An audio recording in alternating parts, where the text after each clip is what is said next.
కెనడాకి రావాలి అని అనుకుంటున్న వాళ్ళందరూ ఈ చేంజెస్ గురించి తెలుసుకోకుండా అయితే మాత్రం వీసా అప్లై చేయకండి. జాన్ 21 నుంచి స్పౌసల్ వీసాస్ పైన చాలా అంటే చాలా చేంజెస్ పెట్టారు.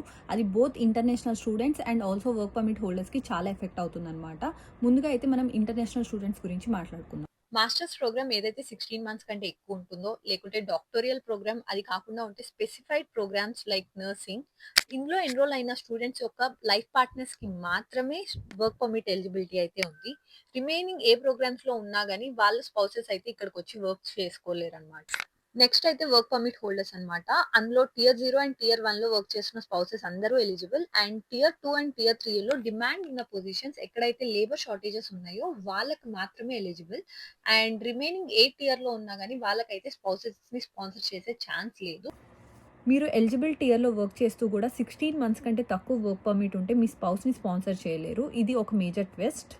అండ్ ఫైనల్లీ వచ్చేసి ఓపెన్ వర్క్ పర్మిట్ హోల్డర్స్ వాళ్ళ కిడ్స్‌ని అయితే స్పాన్సర్ చేయలేరు. ఇది చాలా మేజర్ డెసిషన్ అనమాట. దీనివల్ల చాలామంది పేరెంట్స్ అండ్ కిడ్స్ చాలా ఎఫెక్ట్ అవ్వబోతున్నారు. అండ్ ఒక స్టెప్ అయితే వెనక్కి తీసుకోబోతున్నారనమాట.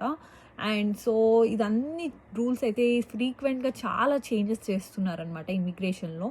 అండ్ దీని గురించి మనం ఇంకా డిస్కస్ చేసుకుందాము. సో దానికోసం అయితే సబ్స్క్రైబ్ చేసేసేయండి.